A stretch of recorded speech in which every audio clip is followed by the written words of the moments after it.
अस्सलामुअलैकुम students, welcome back to my channel master study zone. Students, आज हम discuss करेंगे केमिस्ट्री क्लास 9 न्यू बुक 2025 के chapter number 5 that is energetics को। Students, आज हम detail topic wise lectures discuss करेंगे। आज हम डिटेल टॉपिक वाइज हर टॉपिक को समझेंगे एनर्जेटिक्स के। स्टूडेंट्स, अपना लेक्चर स्टार्ट करने से पहले मैं आपको बता दूं, अगर आपको क्लास 9 के किसी भी सब्जेक्ट में कोई कन्फ्यूजन है, आपको कोई भी किसी भी चैप्टर की सॉल्व एक्सरसाइज चाहिए, किसी भी बुक की आपको कोई भी सॉल्व नोट्स चाहिए, आपने स्पेसिफिक कोई टॉपिक समझना हो, तो उसके लिए आप मुझे कमेंट सेक्शन में मैसेज कर सकते हैं। इंशाल्लाह मैं आपकी प्रॉब्लम को सॉल्व करने की पूरी कोशिश करूँगी। आइए स्टूडेंट्स, चलते हैं अपने आज के लेक्चर की तरफ। स्टूडेंट्स, फर्स्ट ऑफ ऑल आपने फर्स्ट वाले पेज से दो डेफिनेशन याद करनी है। फर्स्ट वन है केमिकल एनर्जी, सेकंड है heat energy. Students, chemical energy क्या है? एक मॉलिक्यूल के अंदर जब एटम आपस में कंबाइन करते हैं तो एक मॉलिक्यूल के अंदर जो एनर्जी स्टोर होती है that is called chemical energy. For example students, जब भी दो एटम हैं यानी कि हाइड्रोजन, जब हाइड्रोजन के दो एटम कंबाइन करते हैं gives to H2 that is molecule. तो स्टूडेंट्स, H2 मॉलिक्यूल में जितनी एनर्जी स्टोर होगी आप उसको क्या बोलोगे? वो क्या है? Chemical energy. सेकंड है students heat energy. Students, heat energy simply क्या है? ये वो एनर्जी है जब भी बॉन्ड फॉर्म्ड होंगे तो एनर्जी रिलीज होगी, और जब बॉन्ड ब्रोक होंगे तो एनर्जी एब्जॉर्ब होगी। उस टाइम पे जितनी भी एनर्जी आपको चाहिए होगी या जितनी एनर्जी एब्जॉर्ब होगी या रिलीज होगी उसको आप कहते हो ये क्या है? हीट एनर्जी है। स्टूडेंट्स, आपने हमेशा याद रखना है, जब बॉन्ड की फॉर्मेशन होती है एनर्जी रिलीज होगी, जब बॉन्ड की ब्रेकेज होगी एनर्जी एब्जॉर्ब होगी। नेक्स्ट हम डिटेल से डिस्कस करेंगे कि ऐसा क्यों होता है। स्टूडेंट्स, जस्ट आपने इस पेज से ये दो डेफिनेशन आपने याद करनी है। जी स्टूडेंट्स, नेक्स्ट पेज से आपने दो डेफिनेशन याद करनी है। What is exothermic reactions and what are endothermic reactions. Student, आप यहाँ से लिखोगे if heat is absorbed during a chemical reaction it is called endothermic reaction. और स्टूडेंट्स, आप इसी का इन्वर्स कर दोगे, if heat is evolved during reaction it is called exothermic reaction. Students, जब हीट एब्जॉर्ब होगी तो एंडोथर्मिक, और यहाँ पे एब्जॉर्ब की जगह पे आप रिलीज लिख लोगे तो वो एक्सोथर्मिक रिएक्शन बन जाएगा। नेक्स्ट है स्टूडेंट्स, आपके पास डेफिनेशन है एंथैल्पी और हीट कंटेंट की। स्टूडेंट्स, हमारे पास नेक्स्ट पेज पे भी इसकी डेफिनेशन है, तो आप इसको जस्ट यहाँ से रीड आउट कर लें। हम नेक्स्ट पेज पे इसकी डेफिनेशन को डिटेल के साथ पढ़ेंगे। स्टूडेंट्स, एंथैल्पी या हीट कंटेंट डिफाइन करती है, इसकी डेफिनेशन क्या है? Total amount of thermal energy, जितनी भी एनर्जी हीट एनर्जी स्टोर होती है कंपाउंड के अंदर, उसको हम क्या बोलते हैं? एंथैल्पी, यहाँ पर हीट कंटेंट। और स्टूडेंट्स, इसको हम किस यूनिट में मेजर करते हैं? किलोजोल पर मोल में। देन उसके बाद स्टूडेंट्स, आपने ये MCQ के लिए ये लाइन याद करनी है, when the energy is absorb during a reaction. जब भी स्टूडेंट्स एनर्जी एब्जॉर्ब होगी रिएक्शन में, total enthalpy of the system increase. और जब भी एनर्जी इवॉल्व होगी यानी कि रिलीज होगी किसी भी केमिकल रिएक्शन के दौरान, तो आपकी जो टोटल एंथैल्पी है सिस्टम की वो डिक्रीज हो जाएगी। ये दो लाइनें स्टूडेंट्स आपने याद रखनी है MCQ के लिए। इसके बाद स्टूडेंट्स, ये बॉक्स भी आपने MCQ के लिए करना है। थॉमस यंग जो है फर्स्ट साइंटिस्ट था जिसने ये वर्ड एनर्जी यूज़ किया था फिजिक्स की फील्ड में 1802 में। इसके बाद स्टूडेंट्स, यहाँ से आपने याद करनी है थर्मोडायनेमिक्स की definition. Thermodynamics deal with the energy changes during a chemical reactions. Students, thermodynamics किससे डील करती है? कि जो भी एनर्जी चेंज होते हैं किसी भी केमिकल रिएक्शन के दौरान, and how these changes affect the properties of a chemical system, और किस तरह से ये चेंजेस इफेक्ट करते हैं आपके सिस्टम को। ये सारी चीज़ें हम डिस्कस करते हैं इन थर्मोडायनेमिक्स। नेक्स्ट है स्टूडेंट्स हमारा topic system and surrounding. Students, इसकी मिसाल पहले मैं आपको एक छोटी सी इजी सी एग्जांपल दूंगी, फिर हम इसकी डेफिनेशन पे आएंगे। देखिए स्टूडेंट्स, फॉर एग्जांपल मैंने आपको एक बीकर दिया, बीकर के अंदर पानी है, अब आपने उसको पानी को हीट करना है। तो देखिए स्टूडेंट्स, जो वो चीज़ जो अंडर ऑब्जर्वेशन होती है उसको हम क्या कहते हैं? सिस्टम। फॉर एग्जांपल स्टूडेंट्स, आपका जो बीकर जो पानी है आपका बीकर के अंदर, तो वाटर आपका क्या है? सिस्टम है। जो अंडर ऑब्जर्वेशन है उसको हम बोलेंगे सिस्टम। और स्टूडेंट्स, जो बाकी सारी चीज़ें हैं जैसे बीकर हो गया, टेम्परेचर हो गया, या फिर जिस लेबॉर्ट्री में हम वो एक्सपेरिमेंट परफॉर्म कर रहे हैं वहाँ का टेम्परेचर, ये सारी चीज़ें क्या हैं? सराउंडिंग है स्टूडेंट्स। यानी कि एनीथिंग एल्स जो कि सिस्टम में नहीं आती वो सारी चीज़ें क्या होंगी? सराउंडिंग होगी। अब इसकी डेफिनेशन पढ़ लेते हैं। एनी फिजिकल और केमिकल चेंज अंडर स्टडी में आल्सो कॉल्ड सिस्टम। कोई भी चीज़ जो स्टडी अंडर स्टडी है या अंडर ऑब्जर्वेशन है डेट इज कॉल्ड सिस्टम। उसके बाद स्टूडेंट्स नेक्स्ट आगे देखिए, everything else which does not fall in the system is called surrounding. For example, if you are boiling water in beaker, water molecule will be called system। और बाकी जो सारी चीज़ें हैं लाइक बीकर है, burner है, एक्सेट्रा, ये सारी चीज़ें क्या हैं? आपकी सराउंडिंग में आती हैं। इसके बाद स्टूडेंट्स जितना मैंने नेक्स्ट आगे से मार्क किया है इसको आपने जस्ट रीड आउट करना है। जब एनर्जी ट्रांसफ़र होती है सराउंडिंग से सिस्टम की तरफ, मतलब कि आपका सिस्टम एंडोथर्मिक है, यानी कि उसने हीट को अब्जॉर्ब किया है सराउंडिंग से। तो जब भी स्टूडेंट्स एनर्जी ट्रांसफ़र होगी सराउंडिंग से सिस्टम की तरफ, इट मीन्स कि आपका रिएक्शन एंडोथर्मिक था और इसका साइन क्या आएगा, पॉजिटिव साइन शो करेगा आपका रिएक्शन। यानी कि जो आप इंथाल्पी, जब आप अपने रिएक्शन का लिखोगे, आप उसकी हीट एनर्जी लिखोगे तो साथ में आप साइन किसका यूज़ करोगे, पॉजिटिव साइन। और स्टूडेंट्स जब आपकी एनर्जी ट्रांसफ़र होगी सराउंडिंग से सिस्टम से सराउंडिंग की तरफ, मतलब कि आपने जो रिएक्शन आप परफॉर्म कर रहे हो, आप वहाँ से हीट रिलीज़ हुई और वो सराउंडिंग की तरफ गई, यानी कि सराउंडिंग का टेम्परेचर इंक्रीज़ हो गया। इट मीन्स कि आपका रिएक्शन एक्सोथर्मिक है and it carries a negative sign, और उसके लिए आप नेगेटिव साइन यूज़ करोगे।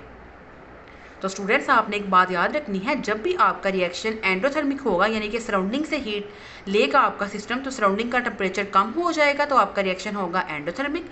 और जब भी स्टूडेंट्स आपका रिएक्शन एक्सोथर्मिक होगा तो सराउंडिंग का टेम्परेचर ज़्यादा होगा, यानी कि सराउंडिंग गेट्स वार्मर। और जब आपका रिएक्शन एंडोथर्मिक होगा सराउंडिंग गेट्स कूलर, क्योंकि एंडोथर्मिक में उसने सराउंडिंग से सिस्टम ने हीट ली है। ये दो चीज़ें आपने MCQs के लिए याद रखनी है। होपफुली कि आपको सिस्टम एंड सराउंडिंग की समझ आ गई होगी। जी स्टूडेंट्स देखिए, मैंने आपको डायग्राम भी शो हो रही है, मैंने आपको समझा दिया है कि एंडोथर्मिक में ये देखिए सराउंडिंग से हीट सिस्टम अब्जॉर्ब कर रहा है और एक्सोथर्मिक में सिस्टम से सराउंडिंग की तरफ हीट जा रही है। तो इसमें सराउंडिंग वार्मर होगी और इसमें सराउंडिंग गेट्स कूलर। स्टूडेंट्स जो हमारी टॉपिक वाइज एक्सरसाइज थी वो मैंने अलग से आपके लिए वीडियोस अपलोड कर दी हुई हैं, टॉपिक वाइज एक्सरसाइज की भी, और आपके जो चैप्टर के लास्ट में एक्सरसाइज हैं, कंस्ट्रक्टिव रिस्पॉन्स क्वेश्चंस हैं, डिस्क्रिप्टिव क्वेश्चंस हैं एंड इन्वेस्टिगेट क्वेश्चंस हैं, MCQs हैं स्टूडेंट्स, उनकी मैंने डिटेल वीडियो अपलोड कर दी हुई हैं। अगर आपने एक्सरसाइज सॉल्व करनी है तो आप मेरी इस चैप्टर की वीडियोज़ को देख सकते हैं। नेक्स्ट है स्टूडेंट्स इंथाल्पी। अब स्टूडेंट्स आपने याद रखना है, एक हीट होती है और एक इंथाल्पी है। अब देखिए स्टूडेंट्स, हीट कंटेंट क्या है, जो आपकी total amount of heat energy है एक मॉलिक्यूल के अंदर स्टैंडर्ड कंडीशन पे। अब वो स्टैंडर्ड कंडीशन कौन सी है, 0 डिग्री सेल्सियस टेम्परेचर होगा और 760 मिलीमीटर प्रेशर होगा। इसको हम क्या कहते हैं, हीट कंटेंट। या आपने डेफिनेशन याद करनी है। नेक्स्ट है स्टूडेंट इंथाल्पी। अब स्टूडेंट्स इंथाल्पी क्या है, ये भी मेजरमेंट है एनर्जी की। अब देखिए स्टूडेंट्स, जितनी क्वांटिटी है इंथाल्पी की वो क्या है, देखिए the quantity of enthalpy is equal to the heat content of system, के सिस्टम के अंदर जो हीट कंटेंट है वो कितना है। कि हम पढ़ते हैं ना स्टूडेंट्स के, कुछ में जो है वो हीट रिलीज होती है, कुछ में एब्जॉर्ब होती है। जो टोटल हीट कंटेंट होता है ना किसी भी, आप कह सकते हो मॉलिक्यूल का, किसी भी सिस्टम का, तो उसको हम क्या कहते हैं कि क्या है, टोटल हीट कंटेंट को हम क्या बोलते हैं, एंथैल्पी। अब स्टूडेंट्स इंथैल्पी को आप रिप्रेजेंट करते हो H से, और स्टूडेंट्स हम कभी भी डायरेक्ट इंथैल्पी को मेजर नहीं करते, हम हमेशा चेंज इन इंथैल्पी को मेजर करते हैं किसी भी सिस्टम की, जिसको हम रिप्रेजेंट करते हैं डेल्टा H से। इसके बाद स्टूडेंट्स नेक्स्ट डेफिनेशन है स्टैंडर्ड इंथैल्पी चेंज की या फिर हीट ऑफ रिएक्शन की, ये आपने मस्ट याद करनी है स्टूडेंट्स। अब देखिए स्टैंडर्ड इंथैल्पी ऑफ रिएक्शन क्या है, जितना भी इंथैल्पी चेंज आता है जब आपके रिएक्टेंट जो है अपनी स्टैंडर्ड स्टेट में अंडरगो रिएक्शन करते हैं और आपको क्या देते हैं, प्रोडक्ट्स की भी स्टैंडर्ड स्टेट्स होती हैं। तो स्टूडेंट्स यानी कि स्टैंडर्ड स्टेट का मतलब क्या है कि अगर आपका जो रिएक्टेंट है वो सॉलिड फॉर्म है, तो सॉलिड फॉर्म में ही उसने रिएक्शन किया और आपके पास कोई भी अगर प्रोडक्ट बना है, अगर उसकी लिक्विड फॉर्म है, गैसियस है, यानी कि जिस फॉर्म में वो बनेगा उसकी स्टैंडर्ड फॉर्म में ही आपने इसको रहने देना है।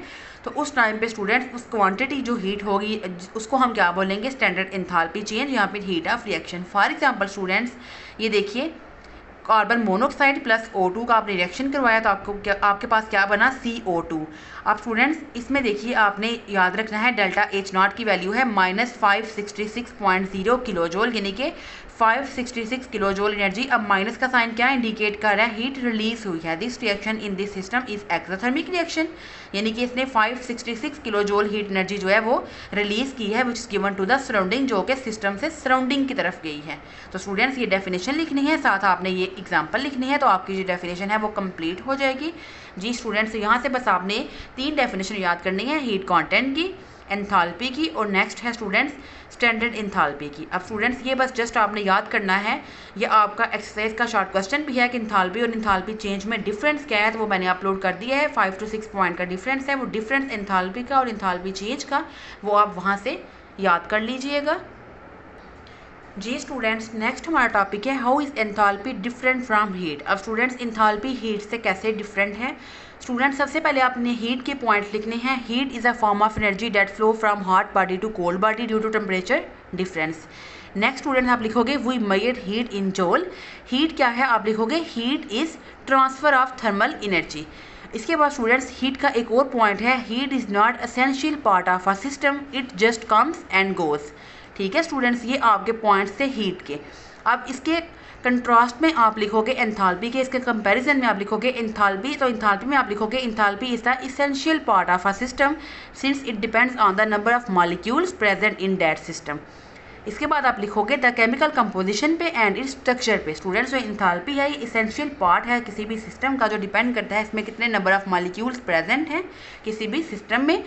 नेक्स्ट आप स्टूडेंट्स लिखोगे When heat leaves or enter a system, it result in a change of enthalpy। Students जब भी हीट सिस्टम को, जब भी हीट लीव करती है या सिस्टम में एंटर होती है, यानी कि जब भी एक्सो या एंडोथर्मिक रिएक्शन में जो भी टोटल आपका हीट की चेंज आएगा, it result in the change of enthalpy, यानी कि वो आपकी इंथैल्पी में चेंज आएगा। At a constant pressure the enthalpy change is equal to the heat evolve और एब्जॉर्ब। वो कहते हैं कांस्टेंट प्रेशर पे आपका इंथैल्पी चेंज क्या है, जितनी आपकी एनर्जी इवॉल्व हुई है या जितनी एनर्जी एब्जॉर्ब हुई है वो किसके इक्वल होगी, इंथैल्पी चेंज के। तो स्टूडेंट्स ये आपने पॉइंट्स लिखने हैं हीट के, लाइन लगा के, एक साइड पे हीट के, एक साइड पे एंथैल्पी के। मैंने आपको डिफरेंस जो है वो बता दिया है, मैंने आपको पॉइंट्स भी बता दिए हैं हीट के आपने कौन कौन से पॉइंट लिखने हैं और एंथैल्पी के। नेक्स्ट है स्टूडेंट्स हमारा topic exothermic and endothermic reactions. अच्छा स्टूडेंट सबसे पहले हम इसकी डेफिनेशन देख लेते हैं। स्टूडेंट्स वो कहते हैं जब भी कोई फिजिकल या केमिकल चेंज होता है तो उसमें आइदर हीट एब्जॉर्ब होगी या हीट इवॉल्व होगी। हीट विच इज़ इवॉल्व और absorb during a chemical reaction that is called heat of that reaction. अब स्टूडेंट्स ऐसे केमिकल रिएक्शन जिसमें हीट एनर्जी इवॉल्व होगी वो एक्सोथर्मिक होंगे और जिसमें हीट एनर्जी एब्जॉर्ब होगी वो एंडोथर्मिक होंगे, जैसे हम पहले पढ़ चुके हैं। उसके ये लिखने के बाद स्टूडेंट्स आपने डायरेक्ट आना है एग्जाम्पल पे। पहली एग्जाम्पल है हाइड्रोजन गैस और ऑक्सीजन गैस ने रिएक्ट किया और आपको लिक्विड वाटर दिया। ये देखिए स्टूडेंट्स उसकी हमारे पास वैल्यू आई 2H2O और स्टूडेंट्स आपने यहाँ पे माइनस साइन यूज़ करना है क्योंकि अभी हम फॉरवर्ड रिएक्शन पढ़ रहे हैं। तो आप लिखोगे ये एक एक्सोथर्मिक रिएक्शन है, इसमें हीट रिलीज होगी, तो आप लिखोगे -571.6 किलो जूल। अब स्टूडेंट्स देखिए 571.6 kilo joule heat is evolve के लिए आप माइनस का साइन यूज़ करते हो during this reaction. If the energy is evolve it is expressed as delta H -571.6। अब स्टूडेंट्स आप प्लस साइन कब लगाओगे, सेम अमाउंट ऑफ एनर्जी जो है वो अब्जॉर्ब होगी जब रिएक्शन आपका बैकवर्ड जाएगा, यानी कि आप वाटर की डिकम्पोजिशन करोगे और आपके पास हाइड्रोजन और ऑक्सीजन मिलेंगे। तो स्टूडेंट्स आप पहले फॉरवर्ड रिएक्शन के लिए माइनस का साइन यूज़ करोगे और फिर आप बैकवर्ड में यहाँ पे आप लिख लोगे प्रोडक्ट लो, यानी कि 2H2O एरो लगाओगे H2H2 प्लस O2। तो जब आप बैकवर्ड रिएक्शन शो करोगे फिर आप लिखोगे +571.6 किलो जूल। तो स्टूडेंट्स आप ये देखिए यहाँ पे रिएक्टेंट ने रिएक्ट किया, प्रोडक्ट बने, फिर यहाँ पे आप लिखोगे रिएक्टेंट की जगह आप लिखोगे 2H2O एरो लगाओगे, 2H2O से बनेंगे 2H2 प्लस O2 और उसमें आप लिखोगे +571.6। क्योंकि स्टूडेंट्स जब भी बॉन्ड की फॉर्मेशन होगी तो हमेशा एनर्जी क्या होगी, रिलीज होगी, और जब भी बॉन्ड की ब्रेकेज होगी तो आपके पास क्या हमेशा एनर्जी जो है वो अब्जॉर्ब होगी, यानी कि एनर्जी हमेशा आपको चाहिए होगी। दो एग्जांपल स्टूडेंट्स हम इसमें कर लेते हैं, एक हमने ये वाली कर ली है, नेक्स्ट एक एग्जांपल हम और कर लेते हैं। जी स्टूडेंट्स एक एग्जांपल हम कर लेते हैं, carbon dioxide gas is produced when solid carbon Burns in oxygen gas. अब देखिए स्टूडेंट्स C प्लस O2 ने कंबाइन किया कार्बन प्लस ऑक्सीजन ने और आपके पास प्रोडक्ट्स देखिए स्टूडेंट्स क्या बने CO2। ये भी स्टूडेंट्स सेम आपने ऐसे ही करना है, इसमें भी पहले आप माइनस का साइन लगाओगे, फॉरवर्ड रिएक्शन में -393 किलो जूल। अब देखिए students it is also an exothermic reaction and 393 kilo joule energy is evolved during this reaction. When this reaction is carried out in the reverse direction, student same ऐसे ही आप C plus O2 की जगह लिखोगे CO2 और arrow के बाद आप लिखोगे C प्लस O2, उसमें फिर आप लिखोगे +393.5 किलो जूल, यानी कि जब आप रिवर्स डायरेक्शन में रिएक्शन को चलाओगे तो उतनी ही एनर्जी आपको चाहिए होगी, उतनी ही एनर्जी एब्जॉर्ब होगी।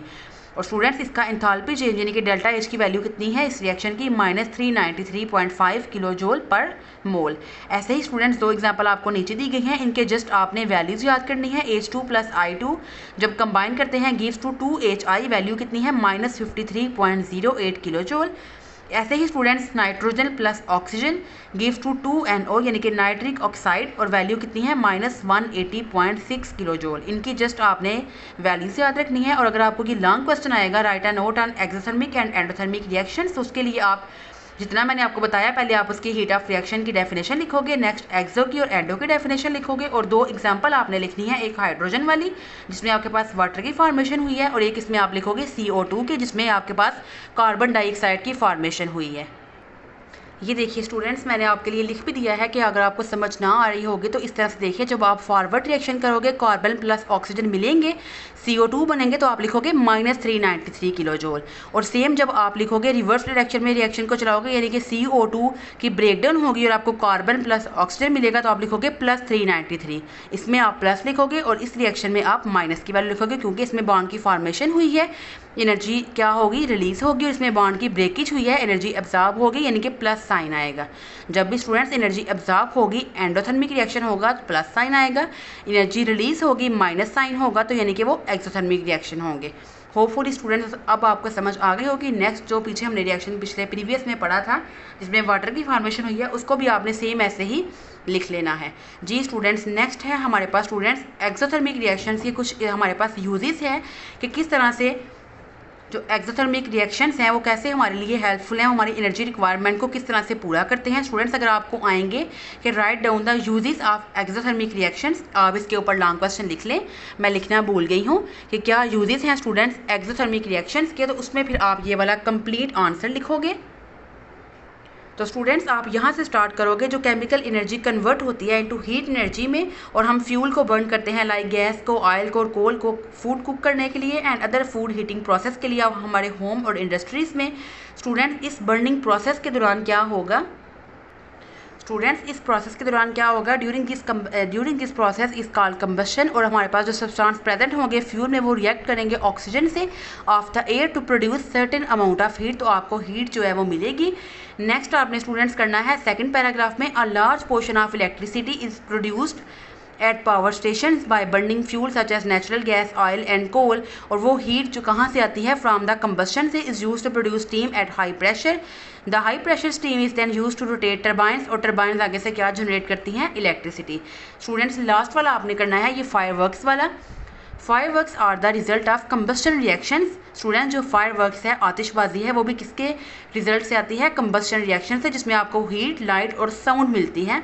डिफरेंट जो मेटल सॉल्ट्स हैं अलॉन्ग विद ऑक्सीडाइजिंग एजेंट्स वो प्रोड्यूस करते हैं variety of colour when they burn. जब आप उनको बर्न करते हो तो आपको डिफरेंट कलर्स मिलते हैं मेटल सॉल्ट के। तो स्टूडेंट्स, ये आपने यूजेस लिख लेने हैं एक्सोथर्मिक रिएक्शंस के। जी स्टूडेंट्स, नेक्स्ट हम एग्जामिन करते हैं वाई द केमिकल रिएक्शन और आइदर एक्सो और endo. Students, a chemical reaction mainly involve the process जिसमें बॉन्ड ब्रेकेज होगी एंड बॉन्ड फॉर्मेशन होगी। केमिकल रिएक्शन में स्टूडेंट्स मेनली दो प्रोसेस होते हैं, या तो बॉन्ड की ब्रेकेज होती है या फिर बॉन्ड की फॉर्मेशन होती है। जी स्टूडेंट्स, तो देखिए, the chemical bond between the atom present in the molecule of H2 and O2 first break to give their atom. सबसे पहले स्टूडेंट्स हम क्या करेंगे, आपने हाइड्रोजन के और ऑक्सीजन के बॉन्ड्स को ब्रेक करना है। ये देखिए 2H2 मॉलिक्यूल की फॉर्म में आप इसके बॉन्ड को ब्रेक करना है, एटॉमिक फॉर्म में कन्वर्ट करना है, और O2 को भी आपने मॉलिक्यूल से एटॉमिक फॉर्म में कन्वर्ट करना है। अब स्टूडेंट्स देखिए, this atom of hydrogen then form bond with oxygen atom to form 2 molecule of gaseous H2O। Students, उसके बाद जब आप इसको एटॉमिक फॉर्म में चेंज करोगे तो 4H और आपके पास ये जो 2O2 बना था ये कंबाइन करेंगे और आपके पास 2 पानी के मॉलिक्यूल मिलेंगे। अब स्टूडेंट्स देखिए, जो आपने पहला काम किया, फर्स्ट आपके स्टेप में क्या होगा, ब्रेकिंग ऑफ बॉन्ड, जिसमें आपने H2 और O2 ने आपने उनके बॉन्ड को ब्रेक किया है। इसमें देखिए स्टूडेंट्स, आपने 2H2 को मॉलिक्यूल फॉर्म से एटॉमिक फॉर्म में कन्वर्ट किया है। तो स्टूडेंट्स, इस प्रोसेस में क्या होगा, इस प्रोसेस में आपको एनर्जी चाहिए होगी, यानी कि ये एंडोथर्मिक प्रोसेस होगा। वाइल मेकिंग बॉन्ड, जब बॉन्ड की फॉर्मेशन हुई है 4H + 2O मिलेंगे, 2 पानी के मॉलिक्यूल आपको मिले हैं। इसमें देखिए स्टूडेंट, इसमें एनर्जी रिलीज होगी, ये एक्सोथर्मिक प्रोसेस होगा। In this reaction, weaker bonds are broken, that is H2, hence less energy is absorbed in the system, while the bonds which are formed in water molecule are stronger and thus greater energy is evolved। अब देखिए students, वो कह रहे हैं कि जब यहाँ पे जो बॉन्ड की ब्रेकेज हुई है तो यहाँ पे आपको कम एनर्जी एब्जॉर्ब होगी। क्यों? क्योंकि जो बॉन्ड हैं वो वीक हैं, H2 के जो बॉन्ड हैं वो वीकर हैं। लेकिन जब 4H + 2O कंबाइन होंगे और आपको वाटर के मॉलिक्यूल्स मिलेंगे तो स्टूडेंट्स इसमें ज़्यादा एनर्जी इवॉल्व होगी, क्योंकि बॉन्ड स्ट्रॉन्गर है। Hence the energy which is evolved is more than the energy which is absorbed.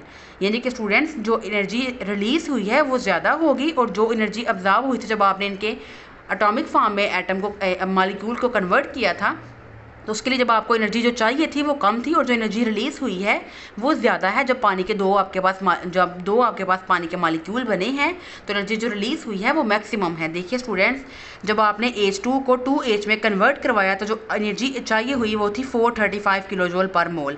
जब आपने O2 को भी एटॉमिक फॉर्म में चेंज करवाया तो 498 किलो जूल पर मोल एनर्जी आपको चाहिए थी। दोनों ये थे एंडोथर्मिक रिएक्शन।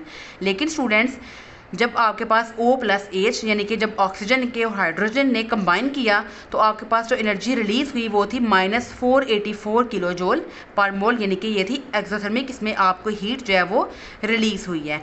तो स्टूडेंट्स, इसका फिर आप ओवरऑल रिएक्शन कैसे लिखोगे? 2 मोल ऑफ H2 ने इस रिएक्शन में पार्टिसिपेट किया था। देखिए 2H2 है तो टोटल एनर्जी जो अब्जॉर्ब होगी इस रिएक्शन में वो कितनी थी आपके पास?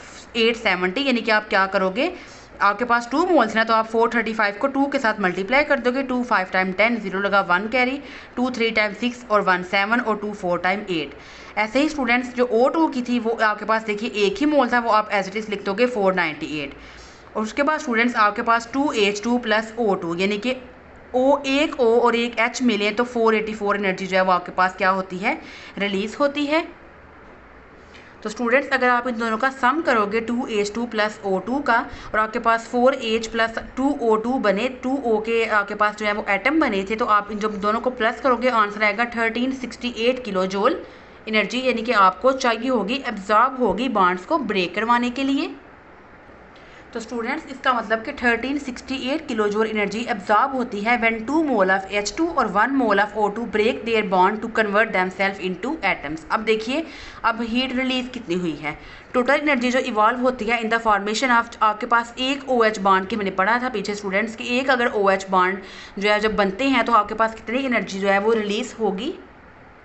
484 किलो जूल। स्टूडेंट्स, यहाँ पे आपके पास 4 OH बॉन्ड बन रही हैं, यानी कि 2O प्लस 4H मिलेंगे, 2H2O बनेगा। इसमें 4 OH बॉन्ड हैं तो आप 4 को मल्टीप्लाई करोगे उस एनर्जी से तो आपके पास आएगा -1936 किलो जूल। तो students, this is the energy evolved when 2 mole of water are formed from 4 mole of hydrogen atom and 2 mole of oxygen atom. तो students, thus for the formation of, अगर आपने 1 मोल बनाना हो वाटर का, यानी कि ये energy evolve हुई है जब आपके पास 2 मोल ऑफ वाटर फॉर्म हुए हैं। और स्टूडेंट्स, अगर आपने 1 मोल ऑफ वाटर लिखना हो तो वो होगा 968 किलो जूल पर मोल। स्टूडेंट्स, यहाँ तक आपका जो लॉन्ग क्वेश्चन है वो आपका कंप्लीट हो जाएगा। नेक्स्ट है स्टूडेंट्स, अगर आपको अपने ओवरऑल एनर्जी देखनी हो तो आप क्या करोगे? जितनी आपकी एनर्जी रिलीज हुई है उसमें से माइनस कर दोगे जितनी आपकी एनर्जी एब्जॉर्ब है, दोनों को आप लिख दोगे, यानी कि -1936 आपकी रिलीज हुई और प्लस 1368 आपकी एब्जॉर्ब हुई है। जब दोनों आपस में वैल्यूज माइनस होंगी आंसर आएगा -568 kilo joule for 2 mole of are water, यानी कि जो आपका डेल्टा H की वैल्यू आएगी वो आपके पास कितनी आएगी? -568 किलो जूल पर मोल। यानी कि स्टूडेंट्स, जब आपने 2H2 को प्लस O2 में कन्वर्ट करवाना है तो आपको 568 किलो जूल एनर्जी एब्जॉर्ब होगी, और जब आपने बैकवर्ड रिएक्शन करवाना है तो उतनी ही एनर्जी आपको जब आपके पास reaction 2H2 plus O2 combine होंगे तो इतनी एनर्जी रिलीज होगी, और जब आपके पास 2 वाटर के मॉलिक्यूल टूट के दोबारा से आपको 2H2 प्लस O2 देंगे तो इतनी एनर्जी आपकी एब्जॉर्ब होगी। ये आपका जो ओवरऑल हमारे पास जो नेट चेंज आया है एनर्जी में वो कितना है? 568। तो स्टूडेंट्स, यहाँ तक आपका लॉन्ग क्वेश्चन जो है वो कंप्लीट हो रहा है। होपफुली कि आपको इस क्वेश्चन की डिटेल समझ आ गई होगी। इसमें स्टूडेंट्स हमने पढ़ा कि बॉन्ड फॉर्मेशन होती है तो एनर्जी रिलीज होगी, बॉन्ड ब्रेकेज होगी तो एनर्जी अब्जॉर्ब होगी। हमने देखा बॉन्ड को पहले हमने ब्रेक करवाया, हमने हाइड्रोजन और ऑक्सीजन को मॉलिक्यूलर फॉर्म से एटॉमिक फॉर्म में करवाया, एनर्जी रिलीज, अब एनर्जी जो हमारे पास अब्जॉर्ब हुई उनकी हमने वैल्यूज लिखी, फिर दोनों के हमने एनर्जी को प्लस किया, जितनी एनर्जी अब्जॉर्ब हुई थी वो लिख ली।